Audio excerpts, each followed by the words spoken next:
Bienvenidos a este nuevo encuentro con la voz del pastor. Gracias por estar aquí, por continuar en esta formación en torno a la oración de Jesús. La última etapa de esta formación versa sobre la segunda parte del Padre Nuestro, en la cual el discípulo le eleva a Dios 4 peticiones muy especiales: que no le falte el pan de cada día, que podamos ser perdonados como nosotros estamos también en la tónica del perdón, que no nos deje caer en tentación y que nos libre del mal. Ya la vez pasada habíamos comenzado nuestra reflexión en torno a esta tercera petición: no nos dejes caer en tentación. Y habíamos reflexionado en que la tentación es parte inherente a la condición humana. Un ser humano es alguien que no está acabado, que no está terminado, que es un ser finito, que vive en una dimensión creatural, que no alcanza a percibir el bien en su totalidad, en su plenitud, que muchas veces también el mal se le disfraza con apariencias de bien. En fin, son muchísimas las circunstancias en las cuales el ser humano está sujeto a la tentación. Y la tentación que atañe fundamentalmente a lo que debe ser los medios para realizarse como persona, como hijo de Dios, como criatura de Dios también en este mundo. Ser tentado no es, pues, en sí mismo algo malo. No es que sea ya algo pecaminoso, de ninguna manera. Todos caemos en la tentación, en el sentido en que somos sujetos de tentación, no en que consintamos en ella, que es algo muy diferente. El mismo Señor fue sometido a tentación, como profundizaremos más adelante. Pero decimos que la primera dimensión de la tentación atañe a nuestro propio ser como criaturas, como seres finitos, que no estamos hechos, que no estamos terminados, que no estamos acabados. Y la tentación muchas veces nos quiere hacer escapar de esa condición finita y criatural.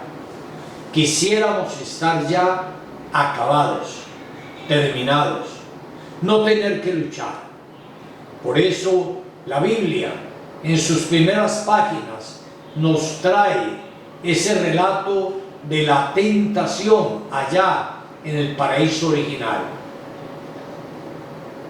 en el cual sucede ese cuadro por medio del cual el tentador, el demonio, Satán, le quiere decir al hombre que Dios no quiere que sean felices, que por tanto pueden ser ellos felices, pueden ser como Dios. Y una de las tentaciones grandes del ser humano es querer ser como Dios. Y querer ser como Dios no en cuanto a su bondad, no en cuanto a su misericordia, que sería algo maravilloso que nosotros aspiráramos a eso, sino querer ser como Dios en cuanto a dejar de ser criaturas, a querer ser ya perfectos, a querer estar ya acabados y terminados, no tener que luchar más, no tener que esforzarnos más, ser perfectos ya. Es una tentación que seguramente ustedes y yo hemos tenido muchas veces en la vida. Tanto que a veces suplicamos a Dios como que quien nos deje partir ya, para estar ya en la gloria, terminados, sin tener que luchar más en la vida, estar ya acabados. Pecamos muchas veces de un perfeccionismo que nos lleva a querer evadir esa condición falible de nuestra situación humana, querer ser como Dios. Pero esta tentación del querer ser como Dios está complementada con una segunda parte: querer ser como dioses, conocedores del bien y del mal. Conocer el bien y el mal en la Escritura no es saber uno que una cosa es buena o saber que es mala. Eso en definitiva sería algo maravilloso, que yo supiera de verdad lo que es bueno y lo que es malo. No, el ser conocedores del bien y del mal implica en la Escritura decidir lo que es bueno y lo que es malo. Esa facultad que solo corresponde a Dios, que conoce la realidad de las cosas, que sabe de verdad lo que es bueno y lo que es malo.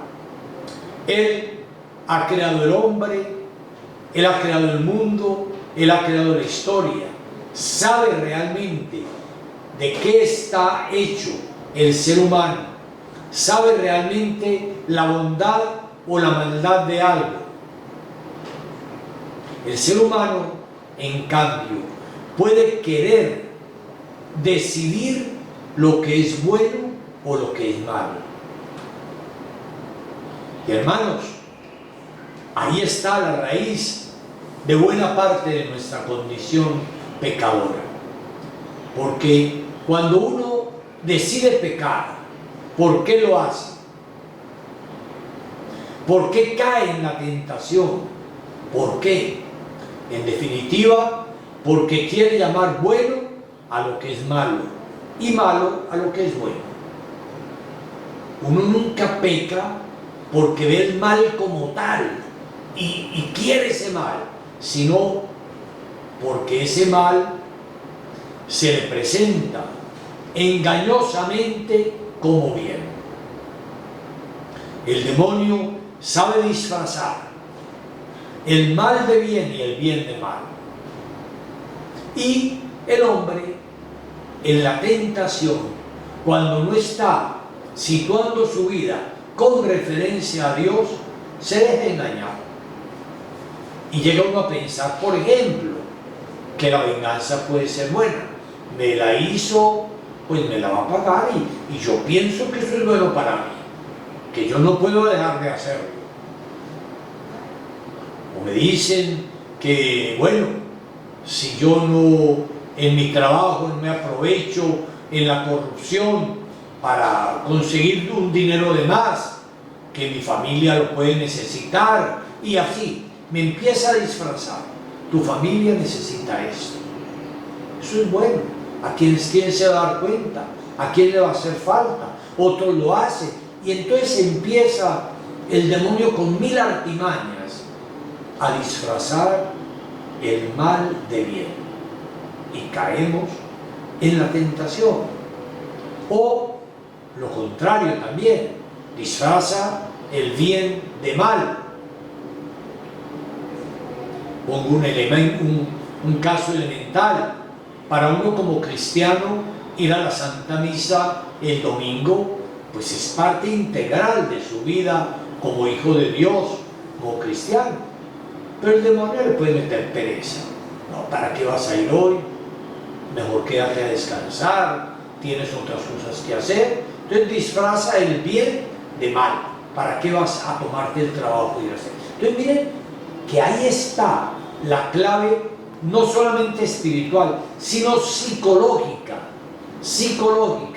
de la tentación.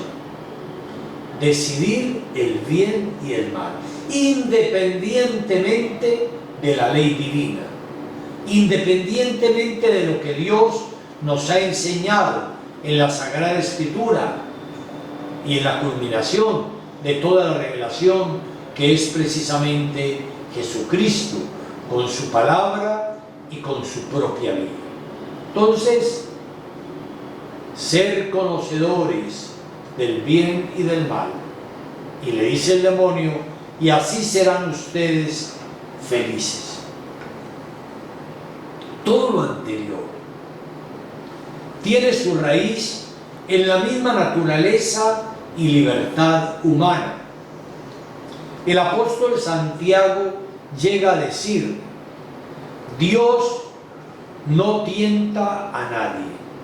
A cada uno le viene la tentación cuando su propio deseo lo arrastra y lo seduce. Santiago 1, 13 a 14. Dios no está poniéndole tentación a nadie, jamás.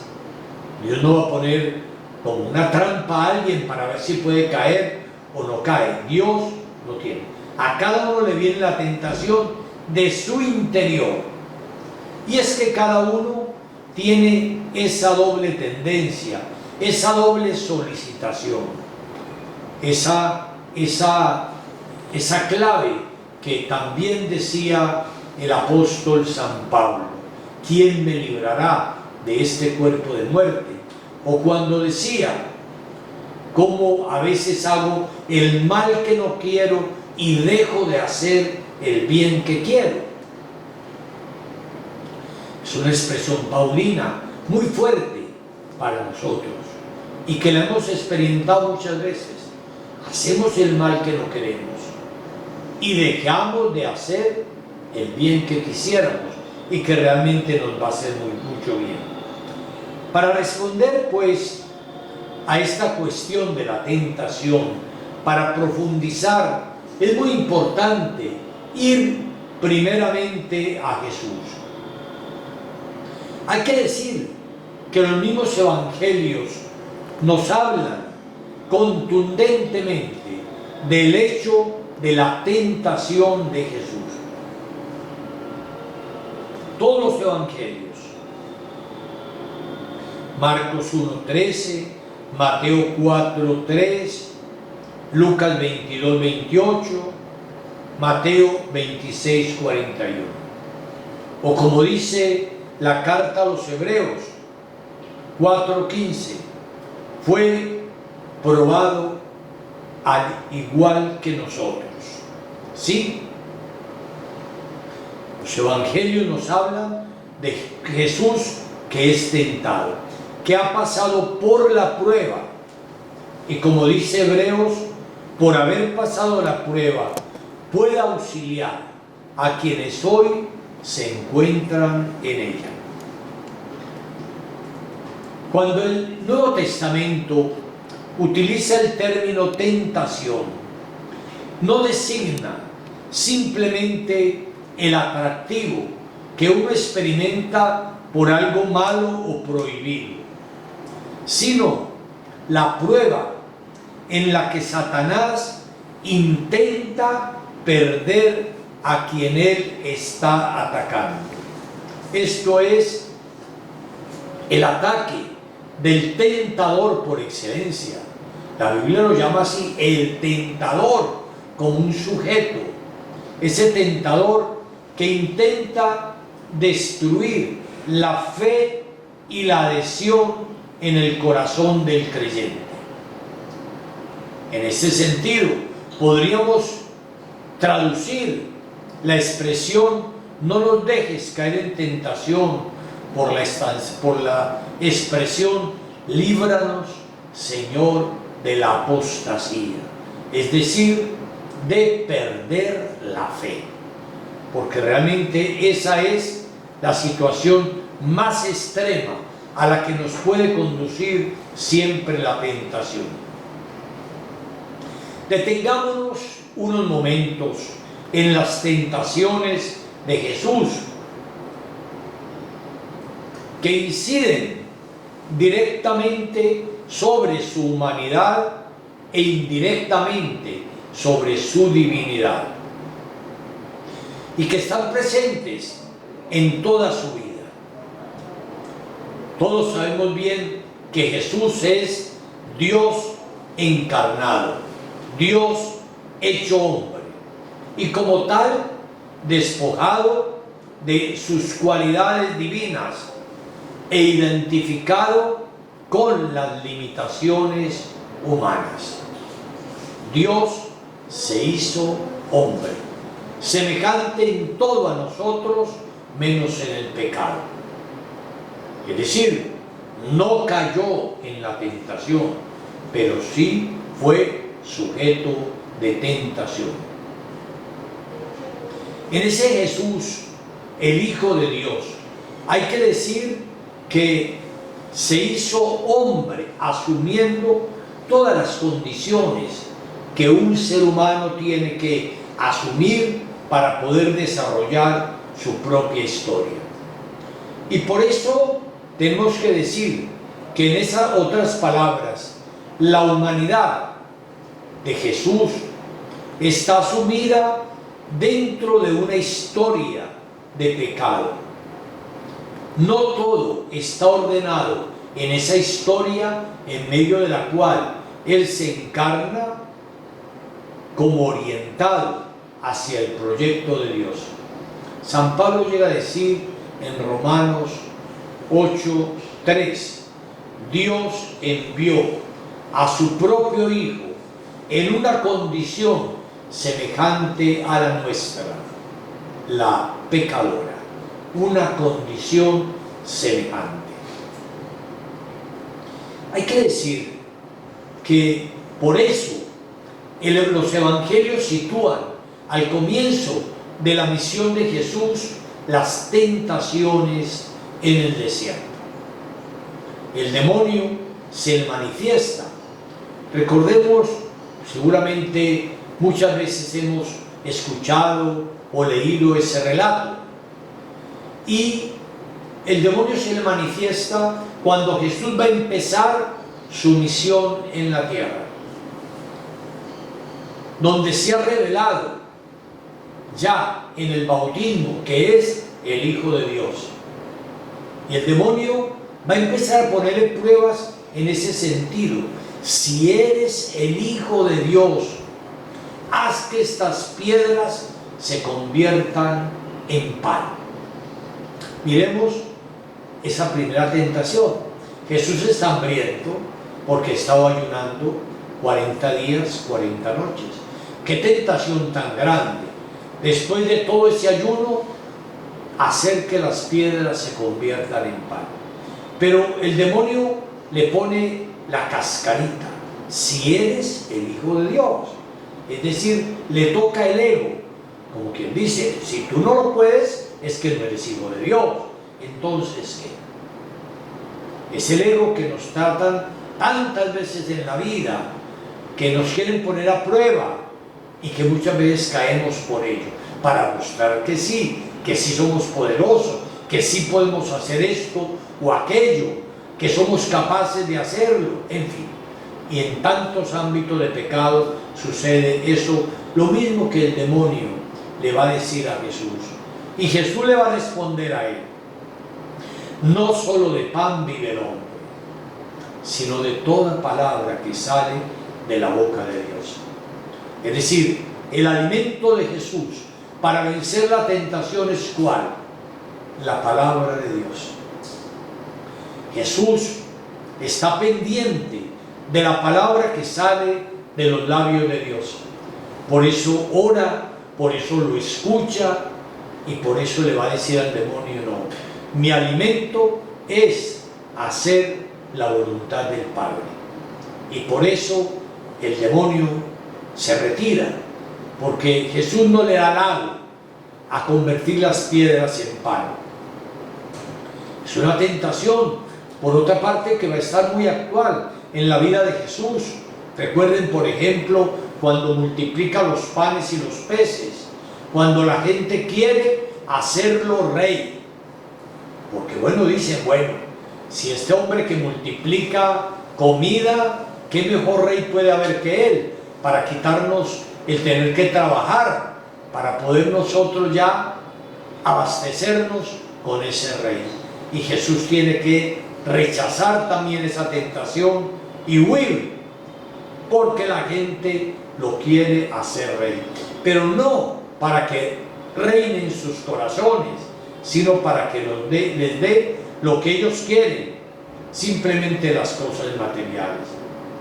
La segunda tentación de Jesús va a ser, lo lleva el demonio y le muestra todos los reinos del mundo y le dice: todo esto te lo daré si te postras y me adoras.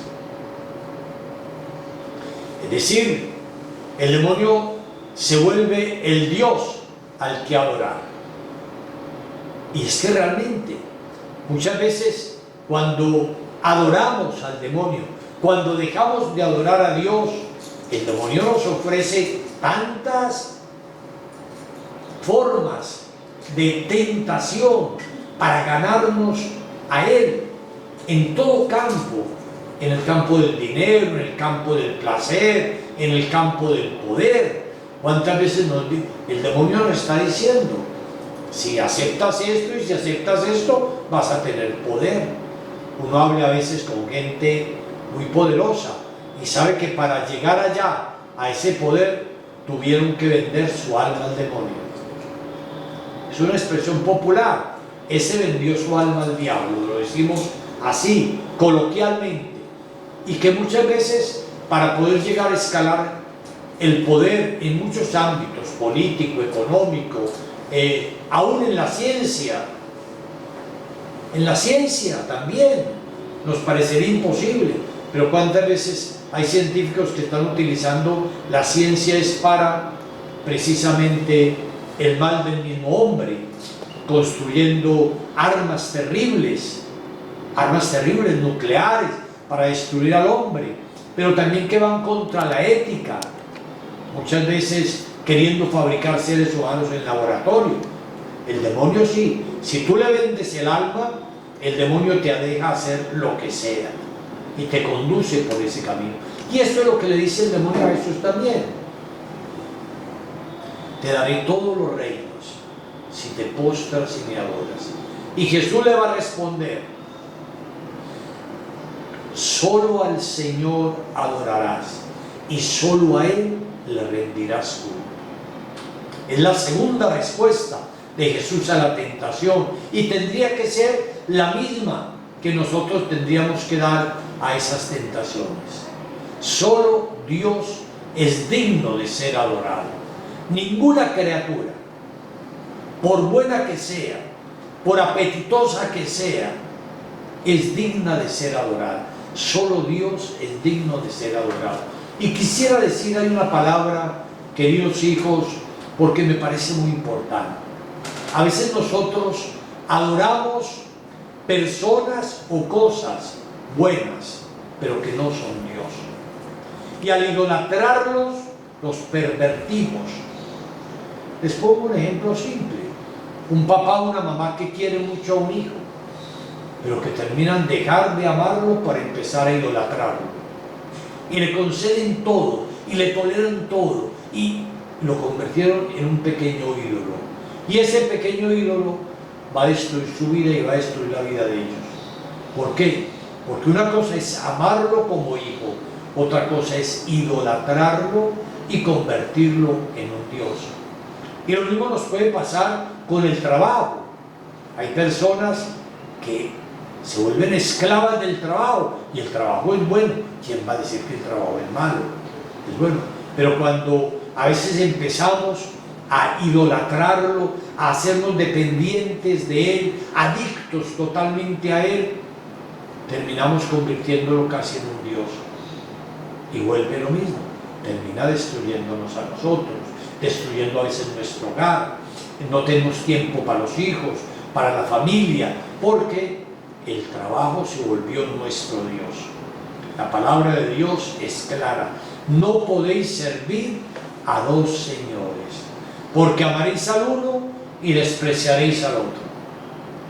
Por eso la respuesta de Jesús al tentador fue muy clara: al Señor tu Dios adorarás y solo a Él le rendirás culto. Pero quizá la manifestación más extrema de la idolatría es la egolatría, cuando empezamos es a venerarnos a nosotros mismos, a creernos lo único, lo máximo, que todos nos tienen que rendir pleitesía.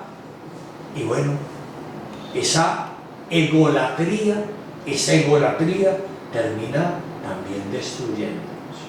Entonces, miren cómo el Señor mismo, cuando rechaza a Él, al tentador, nos está diciendo también de una vez cuál es la fórmula para rechazar. Vivir una actitud de adoración. Solo a Dios hay que adorar. Solo ante Él se debe doblar la rodilla, en el cielo, en la tierra y en el abismo. Nada ni nadie más merece ser adorado. Las criaturas las tenemos que querer como don de Dios, como regalo de Dios. Los seres queridos, amémoslos, cuidémoslos, porque son aquellos seres que Dios nos ha confiado. Pero nunca los idolatremos, porque les haremos un mal terrible a ellos y nos haremos un mal terrible a nosotros mismos. Y la tercera tentación que el tentador le plantea a Jesús, lo lleva a lo alto del templo y le dice: tírate de aquí y los ángeles te van a recibir en sus manos y te harás famoso. No tendrás que luchar cada día, no, tendrás una gran fama. El que se tiró de allá del alero del templo, el hombre famoso, la fama. Así como la tentación anterior aludía al poder y la primera al tener, poder y fama. Es decir, para que todos nos admiren, para que todos estén detrás de nosotros. Y el demonio también le quiere poner la tentación de la fama a Jesús, para no ser ya el hijo del carpintero de Nazaret, el hijo de María y de José, nada de eso, no, para ser ese hombre famoso que puede vencer las leyes de la naturaleza, que se puede tirar de allí y allí. Y Jesús le responde también al tentador: no tentarás al Señor tu Dios. No le pondrás una tentación a Dios para que Él haga lo que a ti te guste. Porque esa es la clave de la tentación, de buscar forma. Que Dios haga lo que a mí me gusta. ¿Y cuántas veces, a veces, en la oración o en muchas formas religiosas, le queremos obligar a Dios a que haga lo que nosotros queremos, a que nos dé gusto a nosotros? No que nosotros hagamos la voluntad de Dios, sino que Dios haga nuestra propia voluntad. No le decimos: hágase tu voluntad, no. Al revés, decimos: haz, Señor, mi voluntad. Y eso es la que está aquí en esta clave. ¿Cuál es la voluntad? Si yo hago la de Dios o si Dios tiene que hacer la mía. Entonces, por eso tírate de ahí y los ángeles te recibirán y serás famoso y todo el mundo va a hablar de ti, y ya no serás ese pobre ser humano que tiene que luchar todos los días, trabajar, sacrificarse, tener que sufrir la enfermedad, la precariedad tantas veces en la vida, sino tenerlo todo. Miremos que son tres formas de tentación que ataca, a través de las cuales el tentador ataca a Jesús. Y como ya les he dicho, las tres tentaciones Jesús las combate. ¿Con qué? Con la unión a la palabra de Dios. Es decir, es la palabra la que guía mi vida, no el tentador el que me está diciendo qué puedo hacer o qué no tengo que hacer yo, sino es la palabra. La palabra. No solo de pan vive el hombre, sino de toda palabra que sale de la boca de Dios. Tener la palabra como la guía que conduce nuestra existencia y que nos permite de verdad discernir el bien del mal. Y aquí mire que les manejo una palabra, discernir, que es muy diferente de la palabra que el tentador les pone en Génesis, que es conocedores o decididores del bien y del mal. Una cosa es decidir el bien y el mal, otra cosa discernir el bien del mal. Decidir el bien y el mal es que yo llamo bueno a lo malo y no me importa, porque es lo que a mí me parece, lo que a mí me gusta y listo, lo decido yo. Esa fue la tentación del Génesis. En cambio, en Jesús, en la tentación nos está mostrando es el discernimiento. Discernir lo bueno y lo malo. Ante la tentación, Jesús nos muestra que tenemos que realizar una seria labor de discernimiento, porque a veces no es tan fácil, y no es tan fácil por lo que yo mismo les acabo de decir, porque a veces en la condición humana el mal se nos presenta como bien y el bien se nos presenta como mal. Ahí el tentador nos lo está poniendo, y tantas veces en nuestra vida nos acontece eso, que esto parece bueno, ¿por qué lo voy a rechazar? Etcétera. Es decir, si no hago una actitud de discernimiento, no podré, en definitiva, vencer la tentación. El Papa Francisco nos habla mucho de eso, del discernimiento. Discernimiento, porque si no comprendemos y trabajamos en esta condición, fácilmente el mal nos lleva por delante y dejamos escapar el bien. Y hay que discernir para tomar una decisión en la vida, el matrimonio, la profesión, el sacerdocio, la vida. Tenemos que discernir mis cualidades, los dones, lo que Dios me está diciendo, lo que Dios me ha ido señalando en el curso de mi vida, etc.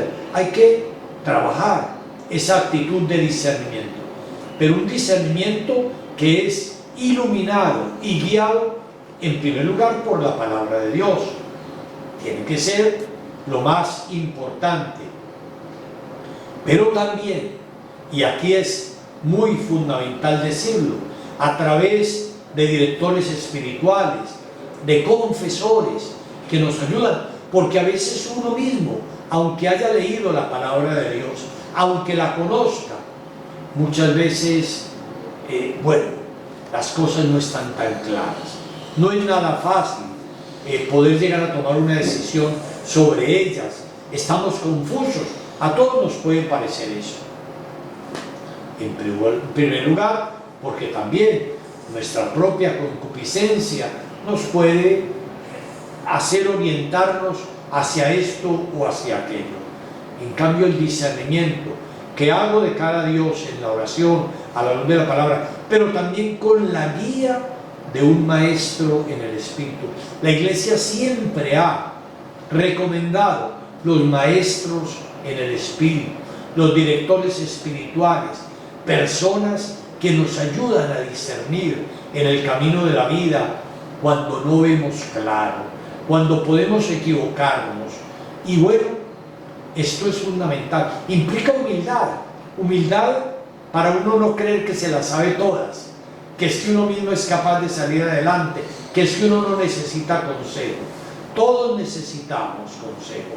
Y repito, los grandes pastores han sido grandes directores espirituales. Precisamente en estos días la Iglesia colombiana ha perdido un gran pastor y director espiritual, que fue Monseñor Alberto Giraldo, arzobispo de Medellín.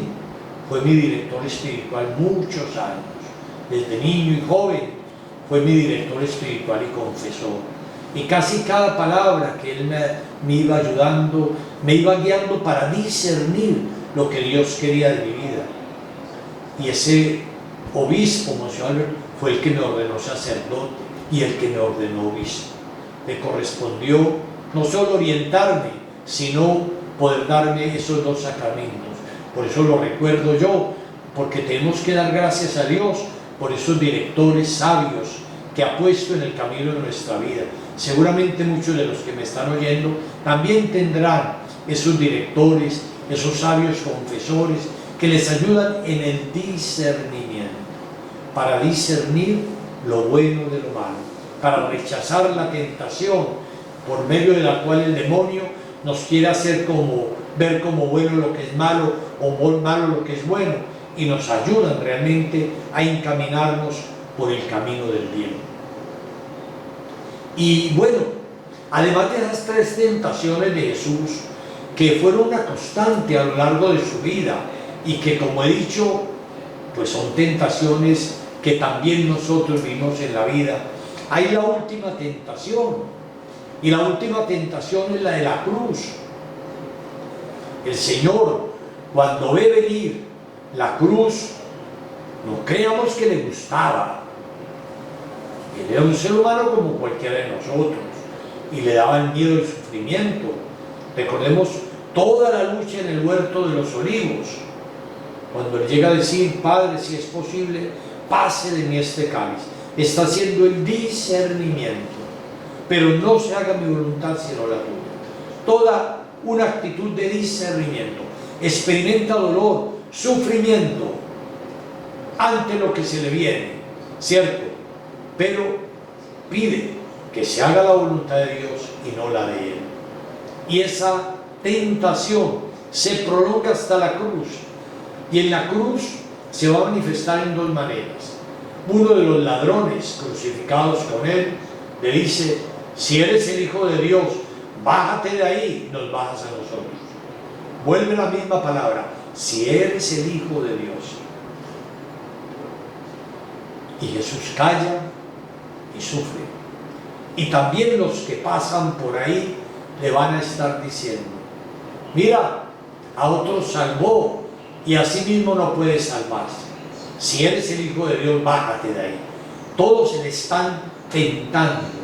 No están ni siquiera respetando ese dolor infinito de ese moribundo.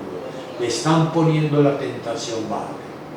Y podemos decir que Jesús no se bajó precisamente porque era el Hijo de Dios. Porque él era el Hijo de Dios, estaba allí culminando la misión que el Padre Celestial le había encomendado. Y por eso no desciende de la cruz. Ha realizado una tarea. Y queridos hijos, y con esto quizá quisiera culminar esta reflexión desde Jesús hacia nosotros. También a nosotros. Una de las tentaciones frecuentes en la vida es la de los que nos dicen: bájate de la cruz. No sigas haciendo la misión que tienes. Deja el ministerio sacerdotal, deja la vida religiosa, deja tu matrimonio. ¿Por qué vas a seguir con este hombre o con esta mujer? Y así, son muchos los que nos dicen lo mismo que le decían a Jesús en la cruz: bájate de la cruz, no cargues más la cruz, no la lleves. Nos lo dice el mundo a nosotros. ¿Por qué tengo que estar llevando la cruz de un hijo enfermo? ¿O porque tengo que llevar la cruz del sufrimiento? En estos días el Ministerio de Salud ha sacado todas las normas para la eutanasia en Colombia. Qué belleza, ¿no? O sea, hay licencia para matar. ¿Por qué? Porque le están vendiendo al enfermo. ¿Tú por qué tienes que sufrir? No sufras. Acaba ya con tu vida. Tentación, ¿cierto? Bájate de la cruz. Pero lo mismo le van a decir a una madre de familia que está esperando un hijo y que se le descubre algún defecto a ese hijo, el que sea. Y le van a decir: ¿por qué vas a tener un hijo enfermo? Tú tienes derecho a tu felicidad, a tu vida. Bájate de la cruz.